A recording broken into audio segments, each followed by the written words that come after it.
ವೀಕ್ಷಕರೇ ನಮಸ್ಕಾರ. ತಮ್ಮ ಮೊದಲ ಚುನಾವಣೆಯಲ್ಲೇ ಭರ್ಜರಿ ಯಶಸ್ಸನ್ನ ಸಾಧಿಸಿರುವಂತಹ ವಿಜಯ್ ಮಾಡಿದ ಆ ಒಂದೇ ಒಂದು ತಪ್ಪು ಅವರ ಸಿಎಂ ಕುರ್ಚಿಗೆ ಕುತ್ತನ್ನ ತಂದಿದೆಯಾ? ಎಸ್ ವೀಕ್ಷಕರೇ, ತಮಿಳುನಾಡು ರಾಜಕಾರಣ ಈಗ ಅಕ್ಷರಶಃ ಒಂದು ಸಿನಿಮಾ ಥ್ರಿಲ್ಲರ್ ತರಹ ಆಗೋಗಿದೆ.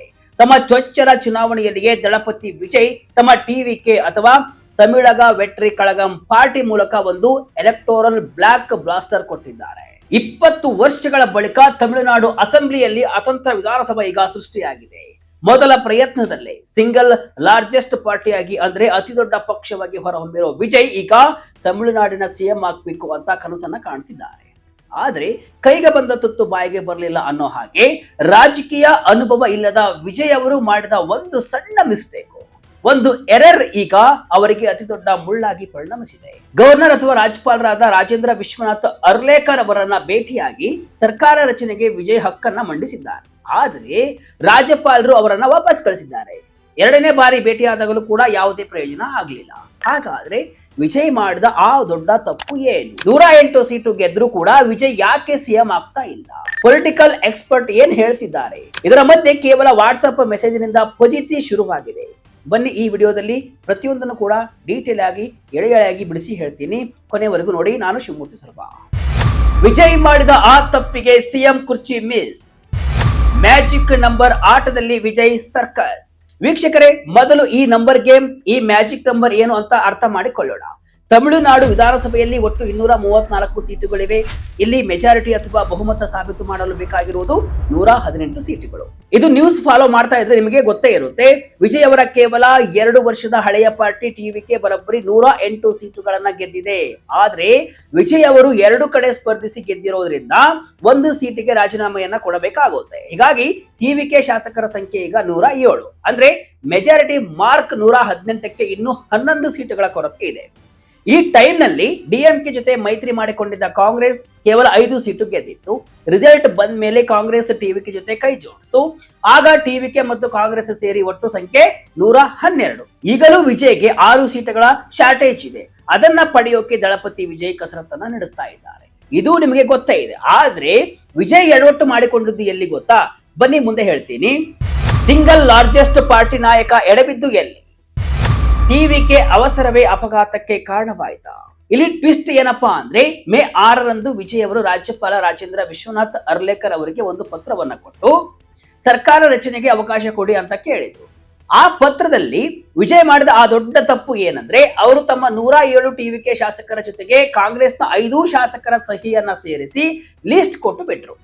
ರಾಜಕೀಯ ಪಂಡಿತರು ಹೇಳುವ ಪ್ರಕಾರ ವಿಜಯ್ ಅವರು ಮೊದಲು ಕೇವಲ ಟಿವಿಕೆ ಪಾರ್ಟಿಯ 108 ಶಾಸಕರ ಸಹಿ ಇರುವಂತಹ ಲಿಸ್ಟ್ ಅನ್ನ ಮಾತ್ರ ರಾಜ್ಯಪಾಲರಿಗೆ ಕೊಡಬೇಕಾಗಿತ್ತು. ಇದರಿಂದ ನಾನು ಸಿಂಗಲ್ ಲಾರ್ಜೆಸ್ಟ್ ಪಾರ್ಟಿಯ ನಾಯಕ ಅಂತ ಪ್ರೂವ್ ಆಗ್ತಾ ಇತ್ತು. ಸಂಪ್ರದಾಯದ ಪ್ರಕಾರ ಅತಿ ದೊಡ್ಡ ಪಕ್ಷವನ್ನ ರಾಜ್ಯಪಾಲರು ಮೊದಲು ಸರ್ಕಾರ ರಚಿಸಲು ಕರೆಯುತ್ತಾರೆ. ಆಮೇಲೆ ಅಸೆಂಬ್ಲಿಯಲ್ಲಿ ಬಹುಮತ ಸಾಬೀತುಪಡಿಸಲು ಟೈಮ್ ಕೊಡ್ತಾರೆ. ಆದ್ರೆ ವಿಜಯ್ ಯಾವಾಗ ಕಾಂಗ್ರೆಸ್ ಶಾಸಕರ ಸಹಿಯನ್ನ ಸೇರಿಸಿ ಪತ್ರವನ್ನ ಕೊಟ್ಟರು, ಅಲ್ಲಿ ನಾವು ಕೊಯಿಲೇಷನ್ ಗವರ್ಮೆಂಟ್ ಅಂದ್ರೆ ಮೈತ್ರಿ ಸರ್ಕಾರ ಮಾಡ್ತೀವಿ ಅಂತ ಪರೋಕ್ಷವಾಗಿ ಹೇಳಿದ ಹಾಗಾಯಿತು.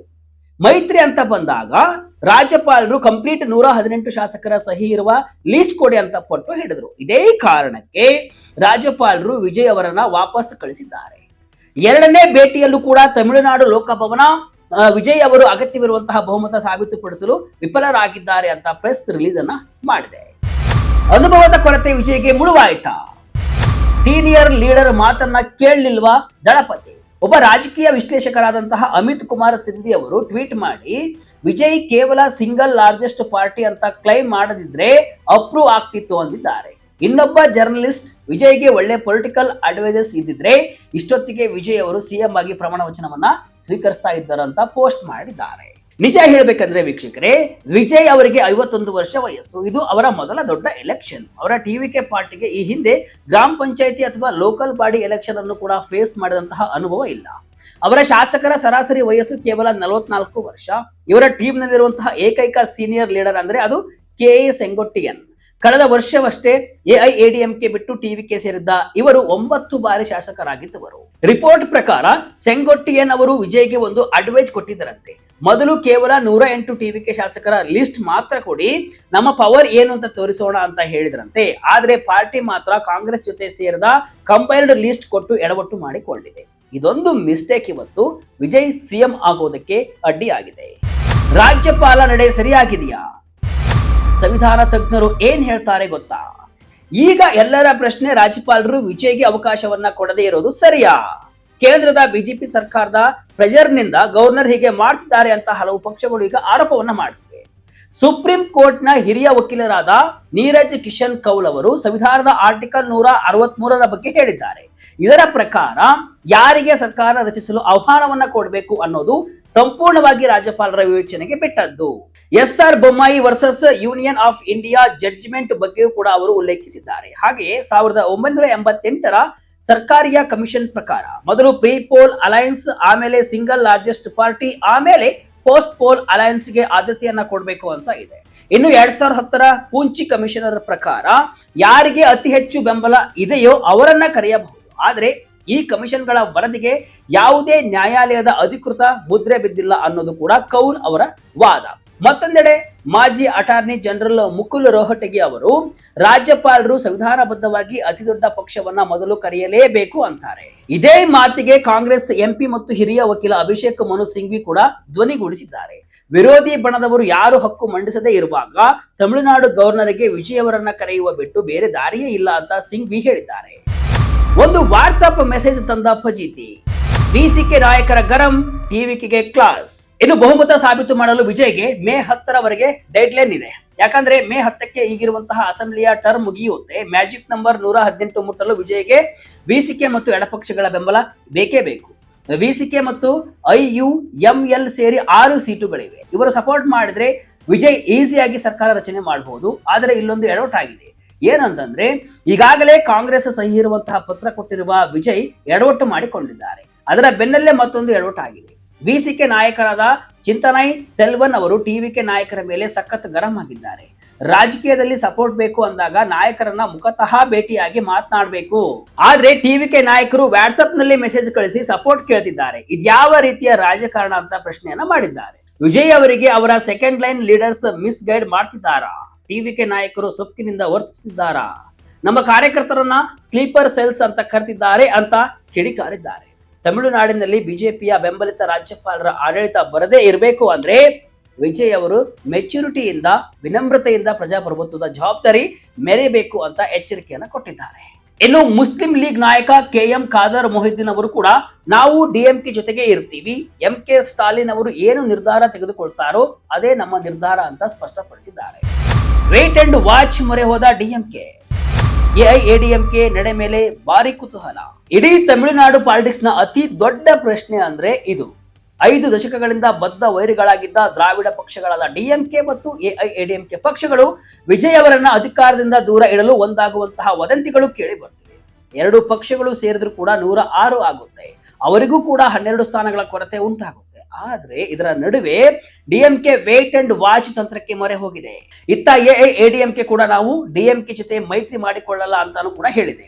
ಇದರಿಂದ ಸದ್ಯಕ್ಕೆ ಈ ಮೈತ್ರಿಯ ಸಾಧ್ಯತೆ ಕಡಿಮೆ ಅಂತ ಹೇಳಲಾಗ್ತಾ ಇದೆ. ಆದ್ರೆ ನಾವು ಸರ್ಕಾರ ರಚನೆ ಮಾಡ್ತೀವಿ ಅಂದಿರುವುದು ತೀವ್ರ ಕುತೂಹಲವನ್ನು ಕೆರಳಿಸಿದೆ. DMK ವಕ್ತಾರರಾದ TKS ಇಳಂಗೋವನ್ ಸದ್ಯಕ್ಕೆ ನಾವು ಯಾವುದೇ ಮೈತ್ರಿಯ ಬಗ್ಗೆ ಮಾತನಾಡಿಲ್ಲ, ಮೇ 10ರವರೆಗೆ ಗವರ್ನರ್ ಟೈಮ್ ಕೊಟ್ಟಿದ್ದಾರೆ, ವಿಜಯ್ ಬಹುಮತ ಸಾಬೀತು ಮಾಡ್ತಾರಾ ಇಲ್ವಾ ಅಂತ ವೇಟ್ ಅಂಡ್ ವಾಚ್ ಮಾಡ್ತೀವಿ, ಅವರು ಫೇಲ್ ಆದ್ರೆ ನಾವು ನಮ್ಮ ಮೈತ್ರಿ ಪಕ್ಷಗಳ ಜೊತೆ ಮಾತನಾಡಿ ಮುಂದಿನ ಪ್ಲಾನ್ ಮಾಡ್ತೀವಿ ಅಂತ ಹೇಳಿದ್ದಾರೆ. DMK AIADMK ಒಂದಾದ್ರೆ ವಿಜಯ್ಗೆ ಅಸ್ತ್ರ. ವಿಕ್ಟಿಮ್ ಆಗ್ತಾರಾ ವಿಜಯ್? ಏನದು ಟ್ರಂಪ್ ಕಾರ್ಡ್? ಇನ್ನು ಒಂದು ವೇಳೆ ನಿಜಕ್ಕೂ DMK ಮತ್ತು AIADMK ಸೇರಿ ಸರ್ಕಾರವನ್ನ ರಚನೆ ಮಾಡಿದ್ರೆ ಏನಾಗುತ್ತೆ? ಇದು ವಿಜಯ ಪಾಲಿಗೆ ಶಾಪನ ಅಥವಾ ವರನ? ಎಕ್ಸ್ಪರ್ಟ್ ಅವರ ಪ್ರಕಾರ ದ್ರಾವಿಡ ಪಕ್ಷಗಳು ಏನಾದ್ರೂ ಒಂದಾದ್ರೆ ಅದು ಅವರ ಪಾಲಿಗೆ ರಾಜಕೀಯ ಆತ್ಮಹತ್ಯೆ ಆಗಲಿದೆ. ಇಲ್ಲಿ ವಿಜಯ್ ಅವರಿಗೆ ನೈತಿಕ ಜಯ ಸಿಗಲಿದೆ. ಯಾಕೆ ಗೊತ್ತಾ? ಬೆಳೆಯುತ್ತಿರುವಂತಹ ಟಿವಿಕೆ ಪಕ್ಷವನ್ನ ನೋಡಿ ಹೆದರಿ 2 ದೈತ್ಯ ಪಕ್ಷಗಳು ಒಂದಾದ್ರೆ ವಿಜಯ್ ಅವರಿಗೆ ದೊಡ್ಡ ಬಲ ಸಿಗಲಿದೆ. ಇನ್ನು ವಿಜಯ್ ಬಳಿ ಒಂದು ದೊಡ್ಡ ಟ್ರಂಪ್ ಕಾರ್ಡ್ ಇದೆ, ಅದೇ ಮಾಸ್ ರೆಸಿಗ್ನೇಷನ್. ಹೌದು, DMK AIADMK ಸರ್ಕಾರ ರಚನೆ ಮಾಡಿದ್ರೆ ತಮ್ಮ ಎಲ್ಲಾ 107 ಶಾಸಕರು ಒಟ್ಟಾಗಿ ರಾಜೀನಾಮೆ ಕೊಡ್ತಾರೆ ಅಂತ ವಿಜಯ್ ಈಗಾಗಲೇ ವಾರ್ನಿಂಗ್ ಕೊಟ್ಟಿದ್ದಾರೆ. ಇದು ಆಟದ ದಿಕ್ಕನ್ನೇ ಬದಲಾಯಿಸುವ ಅಸ್ತ್ರ. ರೆಪ್ರೆಸೆಂಟೇಷನ್ ಆಫ್ ಪೀಪಲ್ ಆಕ್ಟ್ 1951ರ ಪ್ರಕಾರ ಶಾಸಕರು ರಾಜೀನಾಮೆ ಕೊಟ್ರೆ 6 ತಿಂಗಳೊಳಗೆ 607 ಕ್ಷೇತ್ರಗಳಿಗೆ ಬೈ ಎಲೆಕ್ಷನ್ ಅಂದ್ರೆ ಉಪಚುನಾವಣೆ ನಡೆಯಲೇಬೇಕು. ಹೊಸ ಅಸೆಂಬ್ಲಿ ಶುರುವಾದ ಕೂಡಲೇ ಅರ್ಧಕ್ಕರ್ಧ ಶಾಸಕರು ರಾಜೀನಾಮೆ ಕೊಟ್ರೆ ಅದು ಅಸೆಂಬ್ಲಿಯ ಪಾವಿತ್ರತೆಗೆ ಧಕ್ಕೆಯನ್ನ ತಂದಂತೆ. ಜನ ಕೊಟ್ಟ ತೀರ್ಪಿಗೆ ದ್ರಾವಿಡ ಪಕ್ಷಗಳು ದ್ರೋಹ ಮಾಡಿದವು ಅನ್ನೋ ಮೆಸೇಜ್ ಹೋಗುತ್ತೆ. ವಿಜಯ್ ಅವರ ಕೋಟ್ಯಾಂತರ ಫ್ಯಾನ್ಸ್ ಸಪೋರ್ಟರ್ಸ್ ಸುಮ್ಮನೆ ಕೂರ್ತಾರ? ದೊಡ್ಡ ಮಟ್ಟದ ಪ್ರತಿಭಟನೆಗಳು ಆಗಬಹುದು. ವೀಕ್ಷಕರೇ, ರಾಜಕಾರಣ ಅನ್ನೋದು ಒಂದು ಲಾಂಗ್ ಟರ್ಮ್ ಗೇಮ್. ವಿಜಯ್ ಅವರು ಸೌತ್ ಇಂಡಿಯನ್ ಸಿನಿಮಾದ ಅತಿ ದೊಡ್ಡ ಸೂಪರ್ ಸ್ಟಾರ್. ಈಗ ಅವರ ಫ್ಯಾನ್ ಬೇಸ್ ವೋಟ್ ಬ್ಯಾಂಕ್ ಆಗಿ ಕನ್ವರ್ಟ್ ಆಗಿದೆ. ಅವರೆಲ್ಲ ವಿಜಯ್ ಸಿಎಂ ಆಗ್ಬೇಕು ಅಂತ ಕಾಯ್ತಾ ಇದ್ದಾರೆ. ಒಂದು ವೇಳೆ ದ್ರಾವಿಡ ಪಕ್ಷಗಳು ವಿಜಯ್ ಅವರ ದಾರಿ ಬ್ಲಾಕ್ ಮಾಡಿದ್ರೆ ವಿಜಯ್ ಜನರಿಗೆ ಎಮೋಷನಲ್ ಆಗಿ ಇನ್ನೂ ಹೆಚ್ಚು ಕನೆಕ್ಟ್ ಆಗ್ತಾರೆ. ವಿಜಯ್ ಒಬ್ಬರು ವಿಕ್ಟಿಮ್, ಅವರಿಗೆ ಅನ್ಯಾಯ ಆಯಿತು ಅನ್ನೋ ಸಿಂಪತಿ ಮುಂದಿನ ಎಲೆಕ್ಷನ್ ನಲ್ಲಿ ಟಿವಿಕೆಗೆ ಲ್ಯಾಂಡ್ ಸ್ಲೈಡ್ ವಿಕ್ಟರಿ ಅಂದ್ರೆ ಭಾರಿ ಬಹುಮತವನ್ನ ತಂದುಕೊಡಬಹುದು. ಒಟ್ಟಿನಲ್ಲಿ ತಮಿಳುನಾಡಿನ ಪೊಲಿಟಿಕಲ್ ಕ್ರಾಸ್ ರೋಡ್ಸ್ ನಲ್ಲಿ ನಿಂತಿರುವಂತಹ ವಿಜಯ್ ಸರ್ಕಾರ ಮಾಡ್ತಾರೋ ಬಿಡ್ತಾರೋ, ಆದ್ರೆ ತಮಿಳುನಾಡು ರಾಜಕಾರಣದ ಭವಿಷ್ಯದಲ್ಲಿ ತಾನೊಬ್ಬ ಅನಿವಾರ್ಯ ಶಕ್ತಿ ಅನ್ನೋದನ್ನಂತೂ ಪ್ರೂವ್ ಮಾಡಿದ್ದಾರೆ. ಸದ್ಯಕ್ಕೆ ವಿಜಯ್ ಬಳಿ ನಂಬರ್ಸ್ ಇಲ್ಲದೆ ಇರಬಹುದು, ಆದ್ರೆ ಎಲ್ಲಾ ಕಾರ್ಡ್ಸ್ ಇರೋದು ವಿಜಯ್ ಕೈಯಲ್ಲಿ. ಡಿಎಂಕೆ ಎಐಎಡಿಎಂಕೆ ಮೈತ್ರಿ ಆಗಿ ವಿಜಯ್ ಶಾಸಕರು ರಾಜೀನಾಮೆ ಕೊಡ್ತಾರ ಅಥವಾ ರಾಜ್ಯಪಾಲರು ಅವಕಾಶವನ್ನ ಕೊಡ್ತಾರಾ? ಕಾದ್ ನೋಡಬೇಕಾಗಿದೆ.